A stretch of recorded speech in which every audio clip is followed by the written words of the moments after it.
قالوا آمنا، اور جب وہ تم سے ملتے ہیں تو کہتے ہیں ہم ایمان لے آئے۔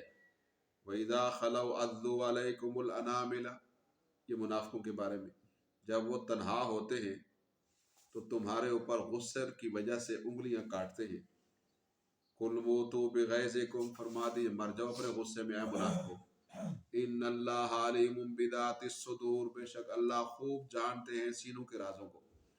اس آیت مبارکہ میں ایمان والوں کو اہل کتاب سے تعلق رکھنے پر صورتحال سے آگاہ کیا جا رہا ہے کہ دیکھو تم تو یہود و نصارہ کے ساتھ دوستی کا اظہار کرتے ہو، لیکن وہ تمہارے دوست نہیں۔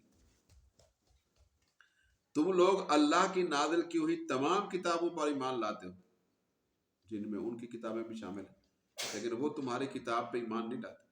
تم سب پیغمبروں کو مانتے ہو، وہ تمہارے پیغمبر کی تصدیق کرتے، تمہیں شرم نہیں آتی؟ وہ ایمان نہیں لاتے، اور فرمایا کہ تمہاری موجودگی میں وہ ایمان کا اقرار کر دے، بظاہر کہتے جی اسلام بہت اچھا مذہب، اسلام امن کا درس دے، بظاہر یہ کہتے رہیں گے یہ ہیں، لیکن تمہاری موجودگی میں ایمان کا اقرار کریں گے، تمہارے پیٹھ پیچھے غصے سے انگلیاں کاٹتے، دانت پیستے۔ تو فرمایا کیا تم ایسے شیطانوں سے دوستی کرنا چاہتے ہو؟ یہ تمہاری رہبری کریں گے، رہنمائی کریں گے۔ تو ان تمسسکم حسنہ، اگر تمہیں اچھائی پہنچے، تسؤہم، ان کو سانپ سونکھ جاتا ہے کہ یہ ہو کیا گیا، مسلمانوں کو خیر پہنچ گئی، ہماری کوئی پالیسی میں کیا رہ گیا، سکم رہ گیا۔ ان تمسسکم حسنۃ، اگر تمہیں کوئی بھلائی پہنچے تو انہیں ناگوار گزرتی۔ وَإِن تُصِبْكُمْ سَيِّئَةٌ، اگر تمہیں کوئی برائی پہنچے تو خوش ہو جاتے۔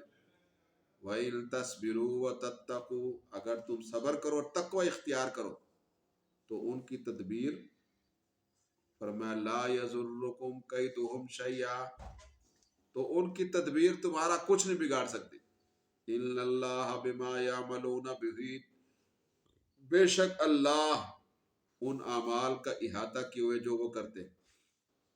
آیت نمبر 120، فرمایا تم جن لوگوں کے ساتھ دوستی کرنا چاہتے ہو انہیں تمہاری خوشی سے خوشی نہیں ہوتی، تمہاری ترقی راحت خوشی سے وہ پریشان ہو جاتے ہیں، اور تمہاری مصیبت کا سن کر وہ خوشی سے گویا کہ کیا ہو جاتے ہیں، نہال ہو جاتے ہیں۔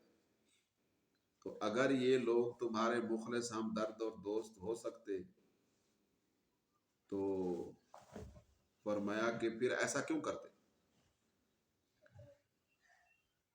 اگر تم یہ سمجھتے ہو کہ ان کے شر سے بچنے کے لیے تعلق رکھے جائیں تو پھر یہ ہے کہ تم دین پر ثابت قدمی اور تقوی اختیار کرو، تو پھر ان سے دوستی کے بغیر بھی شر سے بچ جاؤ گے تقوی کی برکت سے۔ تم اپنے دین پہ چلو، یہ تمہارا کچھ بھی نہیں بگاڑ سکتا۔ اگر انہی کی باتوں پر چلو گے وہ تمہیں نقصان بھی دیتے رہیں گے اور وہ تمہارے نقصان پہ خوش بھی ہوتے رہیں گے۔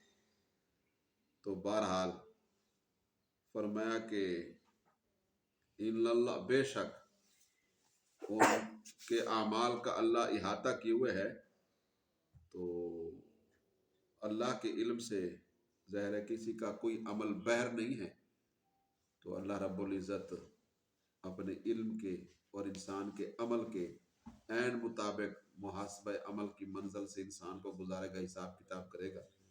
اللہ رب العالمین سے دعا ہے کہ اللہ ہمیں قرآنی تعلیمات کی روح کے عین مطابق اپنی زندگیوں کو اپنانے، گزارنے، سنوارنے کی توفیق نصیب فرمائے۔ آج کا درس آیت نمبر 120 پر اختتام پذیر ہوا ہے۔ کل سے 121 میں ایک نیا مضمون غزوہ احد کا شروع ہو رہا ہے، تو یہ ظاہر ہے کہ ساتھی اگر شروع میں آ جائیں، ٹائم پہ شروع ہو جائے تو پھر مضمون کمپلیٹ بھی ہوگا اور سمجھ بھی آئے گی بات کی۔ غزوہ احد یہ اسلام کے غزوات میں نمایاں غزوہ ہے، اور اس میں مسلمانوں کے لیے بڑے سبق، بہت صبر آزما حالات تھے جن کا مسلمانوں نے سامنا کیا ہے، تو وہ آیت نمبر 121 سے شروع۔ وآخر دعوانا الحمدللہ۔